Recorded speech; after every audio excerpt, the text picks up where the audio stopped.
hay una postura absolutamente antagónica en este momento en relación con la postura del presidente Maduro en relación con las posturas del presidente Chávez.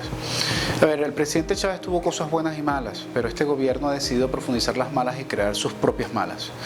El presidente Chávez tenía un sujeto político distinto al que tiene hoy el presidente Maduro. El presidente Chávez, su sujeto político era fundamentalmente aquel que vive de su trabajo y aquel que estaba excluido del sistema. Y aunque se cometieron errores, profundos errores, se facilitó el proceso de desfalco a la nación, la corrupción se incrementó en la época del gobierno del presidente Chávez. Sin embargo, todas las políticas iban direccionadas a los sectores más débiles. Hoy Maduro tiene como sujeto de la política no a los sectores más débiles, sino a los acreedores, a aquellos que tienen el control de los bonos soberanos y de PDVSA y que se negocian en Wall Street, y sus políticas responden fundamentalmente a los intereses de Rusia, de China. Hemos cambiado una banderita de los Estados Unidos, de antes de Chávez, a unas nuevas banderas. Las banderas ahora son Rusia, China y por supuesto los intereses cubanos, que son mediadores. No es el gran imperialismo que controla Venezuela, pero sí es un factor importante en la incidencia de las políticas. Lo fue con Chávez, pero hubo como una especie de búsqueda de equilibrio, hubo un proceso de cubanización de Venezuela, pero hubo una venezolanización de Cuba.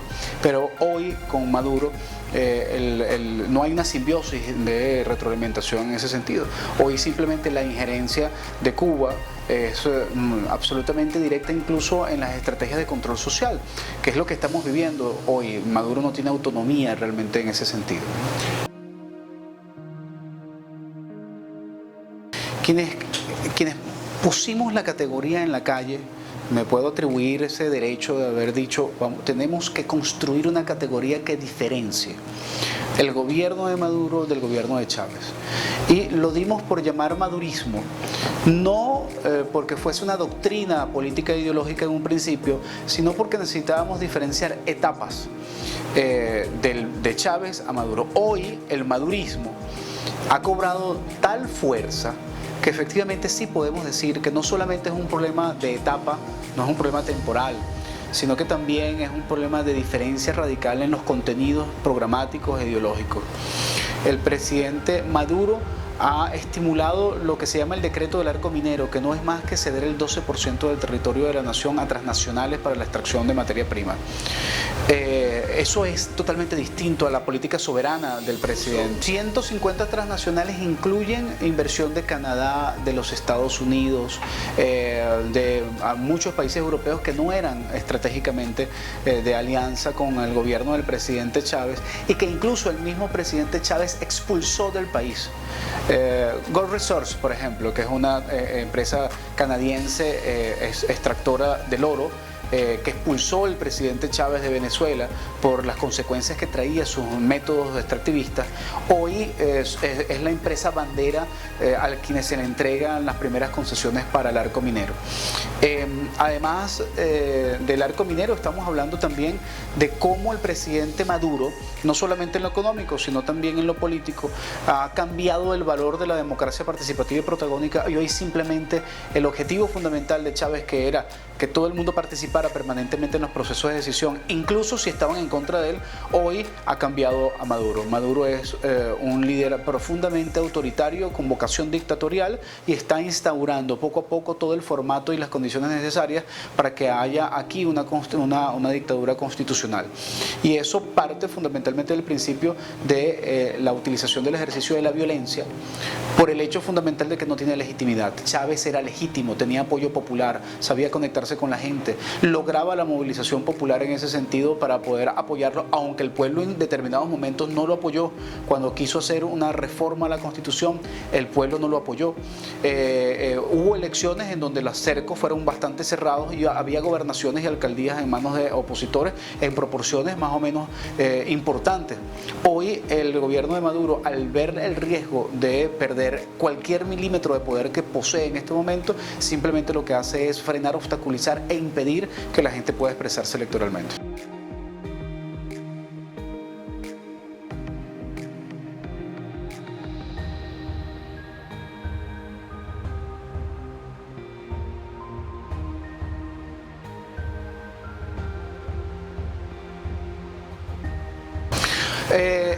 En este momento el presidente Maduro está convocando una Asamblea Nacional Constituyente.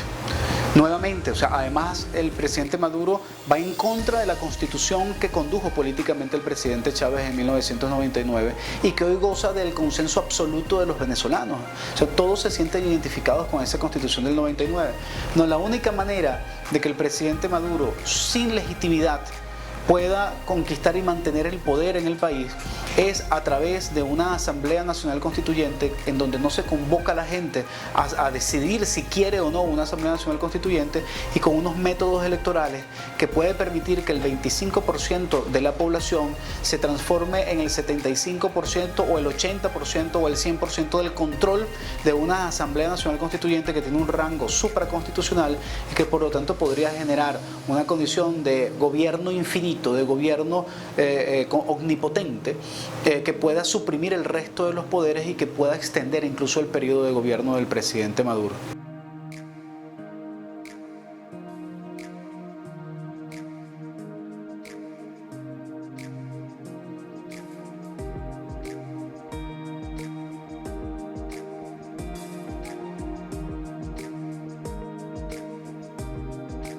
El objetivo del presidente Maduro no es la transformación de un modelo político o económico, sino la preservación del poder.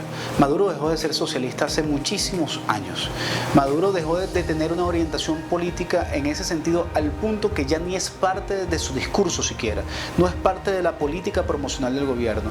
El socialismo no es ningún objetivo, ni un socialismo democrático ni un socialismo estalinista, ninguno de los formatos de exceso de Estado o exceso de pueblo, por decirlo de alguna manera, está presente en el planteamiento del presidente Maduro. Ellos en este momento han perdido y desdibujado cualquier proyecto político porque su objetivo fundamental es la preservación del poder para el desarrollo de políticas estrictamente neoliberales, aun cuando no estén estimuladas ni por el Fondo Monetario Internacional ni por los Estados Unidos. Te acabo de comentar.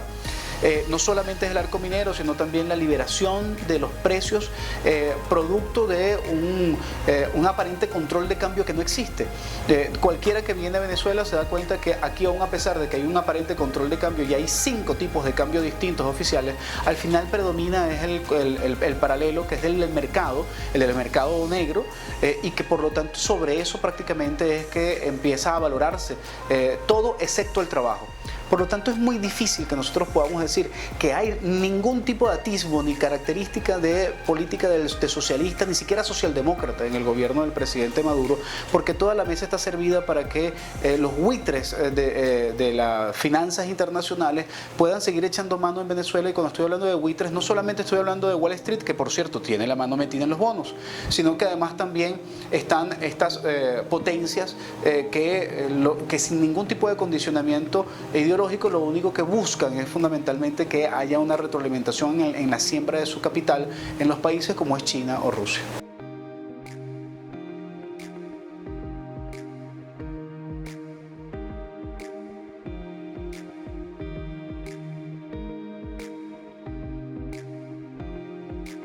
Que Chávez, que creyó mucho en el pueblo, no confió en el pueblo. El problema fundamental de Chávez es que en su etapa terminal, en su grave enfermedad, se sintió el Mesías, el capaz de elegir a sus apóstoles para poder crear su iglesia. O sea, hay un problema serio en relación con ese cesarismo democrático, ese hiperliderazgo que vivió el presidente Chávez. Nosotros lo criticamos públicamente en el 2009. Hubo al principio algún señalamiento y después hubo una receptividad. Incluso el mismo presidente Chávez en su momento, en el 2011, reconoció que eso que nosotros dijimos en el 2009 era correcto, pero ya había entrado en la fase de la enfermedad. Ya no había chance ni posibilidad de formar cuadros políticos que no se hicieron en el tiempo anterior para poder generar relevo, para poder generar también condiciones de gobierno con las características del proyecto político establecido en la Constitución del 99. Y además también el presidente Maduro, el presidente Chávez, no solamente en esa incapacidad que tuvo de poder escoger a los mejores alrededor suyo, también estuvo cercado, estuvo secuestrado en la última etapa de su vida por estos personajes. que por supuesto no le permitieron ver mucho más allá, además en su condición de agonía, de la necesidad de tomar decisiones acertadas. A Nicolás Maduro lo escogió el pueblo, efectivamente fueron unas elecciones democráticas y él ganó. El problema es que el presidente Chávez pudo haber escogido a alguien distinto, a alguien diferente. No lo hizo porque estaba secuestrado por un entorno muy específico que se debatía por tratar de ser el heredero, porque lamentablemente había una concepción más monárquica que revolucionaria en el entorno del presidente Chávez.